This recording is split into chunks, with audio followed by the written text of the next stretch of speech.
How's it going, everybody? My name's Alex, and welcome back to Roots Reptiles.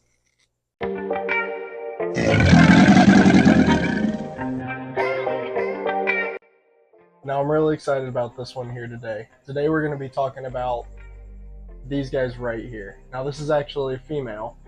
These guys are Baker's iguanas, so they're Utila Island spiny-tailed iguanas. These guys are a critically endangered species from the Utila Island off the coast of Honduras. There's not many of them left in the wild, and these guys are one of my favorite species that I work with. I'm going to tell you guys all about them. I'm going to show you this cool enclosure build. I'm going to tell you how I built it. I'm going to tell you what it's made of, and I'm going to get you some really good shots of these guys. They've been in here for a couple weeks now. I've had both of them for a long time at this point, a couple years, but at this point they're adults, they're breeding size, and they needed a big enclosure like this to be able to breed in. So they've been in here settling in for a few weeks now. As you can see, they're comfortable. The male's down there sleeping because it is nighttime right now. But let's get to it. Okay, I tried to set up the camera to where you can see the entire enclosure, so while I talk about it, you can see what I'm talking about. So we'll start from the bottom up of how I built it, what it's made of, what it looks like. And I'll try and pop in pictures or videos of me building it too, so you can see different stages of it. So I'll put those in if I can find those.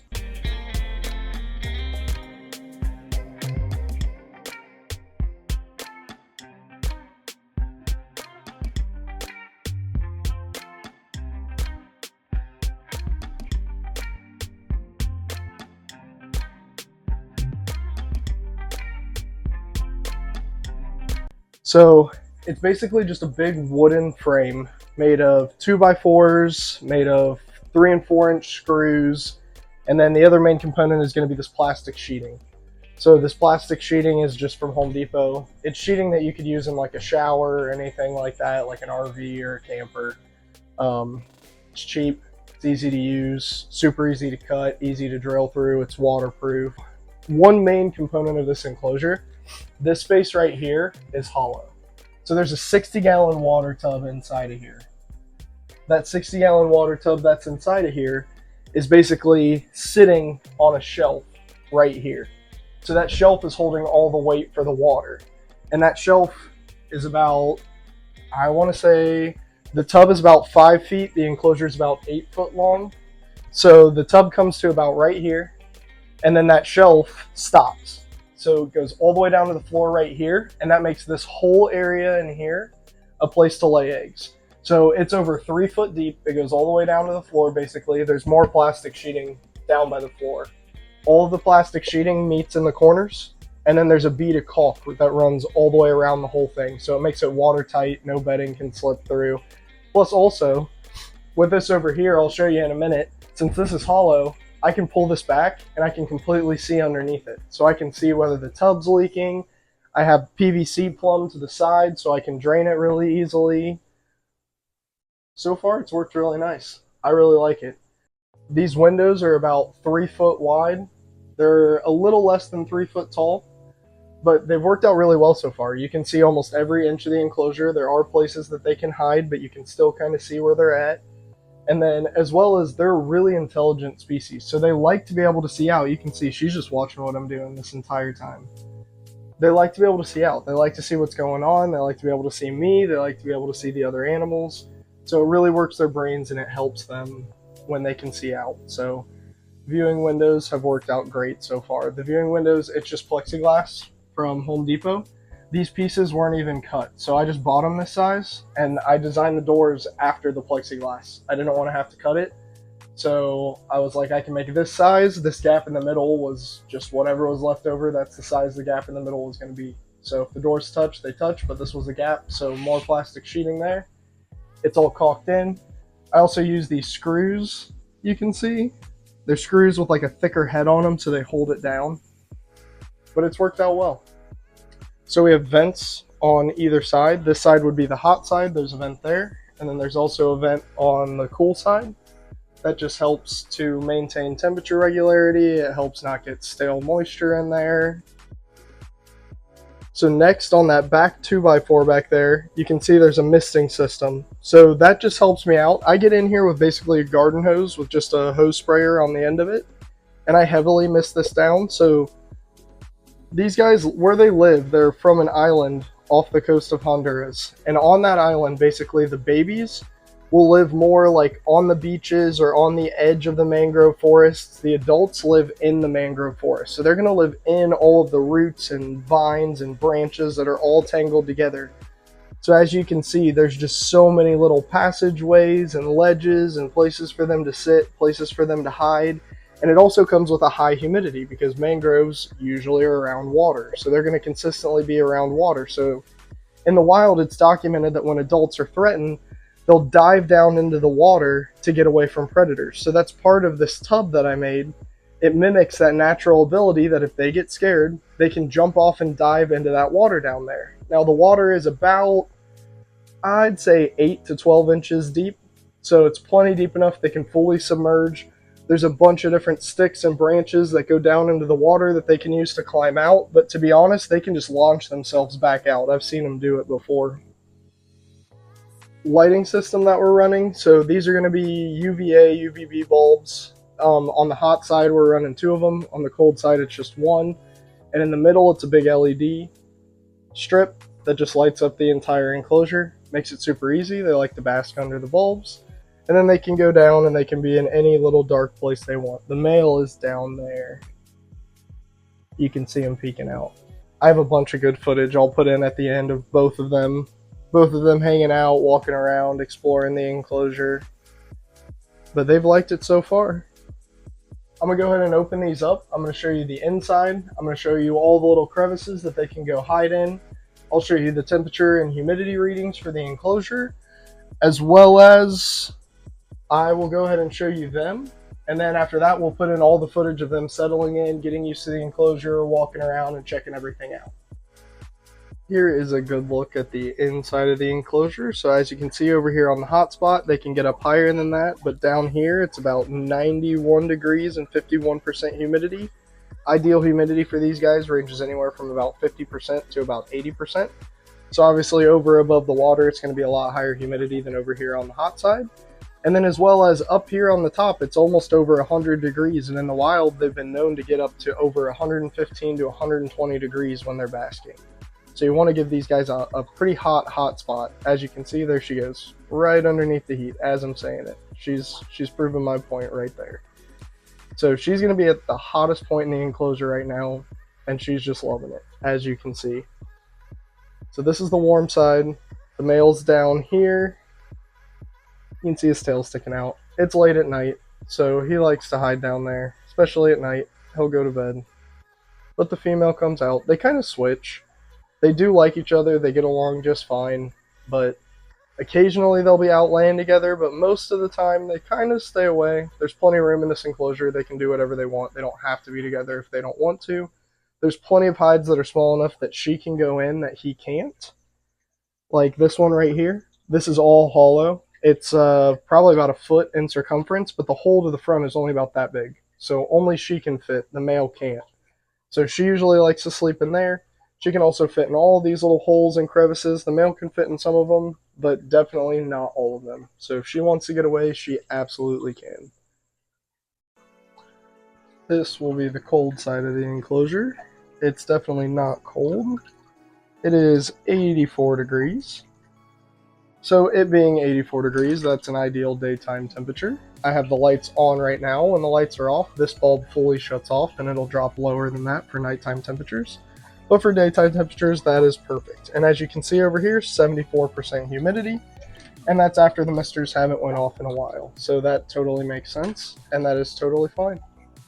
The enclosure's working well. Temperatures, humidities have been perfect so far. The iguanas are doing nice. Plenty of places over here where they can sit up on top of the branches over the water. They can feel enclosed and hide in these logs over here. Everything's drilled in and held together. It can wiggle, but there is no way any of this can fall. Most of it can't even wiggle. This is just cork bark, so it's way harder to screw in cork bark because the screws like to go straight through it. But all of this is actual wood. None of this can move. So none of it poses a danger or anything to them. It's all completely steady and secured. They have bugs in the back right there. So their diet, let me start with that. So their diet consists of leafy greens and insects. They get a lot of dubia roaches, they get superworms, they get crickets occasionally, especially the female small enough to be able to eat crickets. The male usually doesn't.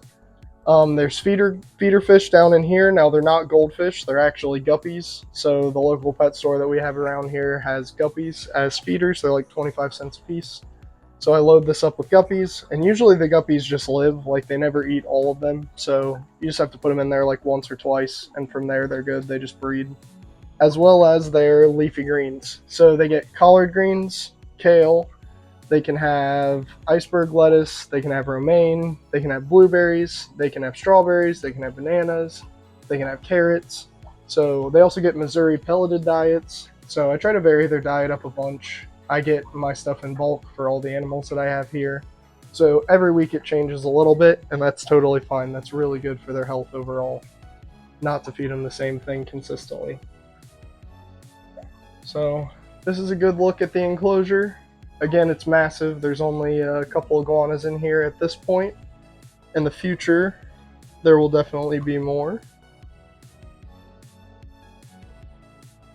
But this enclosure is perfect for them. I'm very excited to get these guys breeding. Now the male is about 6, the female is about 4 or 5, so they're definitely within range of breeding. So hopefully we'll get babies here soon, maybe come springtime. It's like November right now, so potentially come spring we might see some breeding activity. We'll just have to see. But that would be awesome. Again, these guys are critically endangered, so any more of these we can bring into the world, the better. That would be absolutely amazing.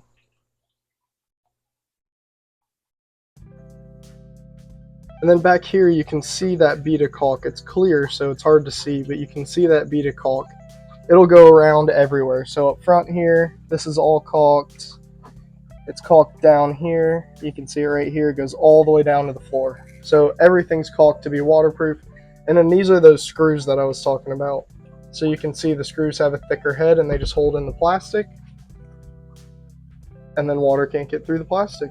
So that makes this thing completely waterproof. It also holds humidity really well, having even the ceiling made out of it. There it is. Having even the ceiling made out of it, it works really well because it holds in all the humidity. So, like the spiny-tailed iguana enclosure over here, that was a different video. But the spiny-tailed iguana enclosure over here, these guys. So those guys, they don't need a high humidity, so that's why they're able to have the grate on the front. They don't need as high humidity, and they're totally fine with it. So they can have the grate on the front, but these guys, the humidity needs to be held in. So they have the small vents on the sides, and then theirs is completely sealed other than that, essentially. So I can completely control the humidity, the temperature, and everything to make sure these guys stay happy and healthy. So this water bin over here, basically what it is if you can imagine, down here, there's going to be a shelf that it's basically sitting on. So the bottom of the tub is sitting on a shelf. And then there's a lip that goes around these bins. You can see one like right here. See how there's a lip right here? So I basically took a solid sheet of plywood and cut out that hole perfectly to where the lip fits over the plywood. So it goes all the way to the inner, and that plywood sits underneath that lip. And then I took a piece of this plastic sheeting, and I cut it out to perfectly fit the plywood so that the tub could fit down in there, and then it's held up underneath by that shelf. So then when it perfectly fits in there, I can caulk. One, I can screw in the vinyl siding or the vinyl plastic. I can screw in the vinyl plastic to that plywood, and I can screw the plywood in to the 2x4s, to the frames. You can see right there, that's where the plywood's screwed in. So I can screw it all in to secure it, and then I can also caulk around the edges of the square of the plywood, and I can caulk around the circle of the tub and make it fully waterproof. Because as you can see, I've got a pump in there to keep the water flowing, keep the water fresh. There's fish in there, and it also just keeps it from being stagnant. So the water splashes up and out, and it keeps the bedding moist, and it also keeps the humidity up. You can see we're in the 70s for humidity over there. Keeps the humidity up, but this being waterproof means it doesn't leak. And I'll show you, like I was saying earlier, there's one screw right here, but I can peel it back, and if I undo that screw, it works better. But I can see all the way back in there. Let me get a light. I'll show you real fast. So as you can see back here, so all the way in the back there, that's the wall. So behind that wall back there, that's just going to be bedding. That's going to be the bedding section that starts where those screws that go straight up and down are. So that's going to be bedding behind that wall back there, so I can check and see if any bedding's leaking out. And then right here, this is the shelf I keep talking about that the water bin sits on, so that it's sturdy right there. And then this right here is a PVC pipe, and I have a tube that I put right here to have it come out, and it can either go to a drain or it can go to a bucket or whatever else you have. But this drains that tub up there. And then it's just one screw right here to put this plastic panel back and make it look nice, or I can pull it back, I can see if it's leaking, I can do maintenance, I can do whatever I need to do. So it's doing well overall. I just did a water change, and sometimes it leaks when there's a water change, so that's all that is. It's because I pull this pipe, see how long it is? I need to put a support in. This pipe bends when it's under the weight of the water, and it lets a little dribble come out, but it only happens when that pipe is letting water flow out of it. So very, very minor fix and totally okay with me for now. If that's the only problem, easy. I'm going to finish this off by showing you all the footage that I have of these guys back here. I'm going to show you the male and the female. I'll show them settling in. I'll just throw in all the footage that I have. So this will just be a bunch of short little video clips of them settling in. You'll see how pretty they are and just how amazing of a species these guys are. So I'm so excited to work with these guys. I'll keep you updated on breeding, on babies, on everything else. So I appreciate you guys watching. And if you stay until the very end, I'll give you guys a sneak peek of something really cool. Maybe not as cool as this, but it's pretty cool. Let's just say it's bigger than this, and it might already be done. So we'll wait till the end. I'll give you a preview. I'll give you a preview in the end. We've been working hard over here. So thank you all for watching. Enjoy this footage, and I appreciate each and every one of you. See ya.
So like I said, if you stuck around to the end, here's a sneak peek at the next thing.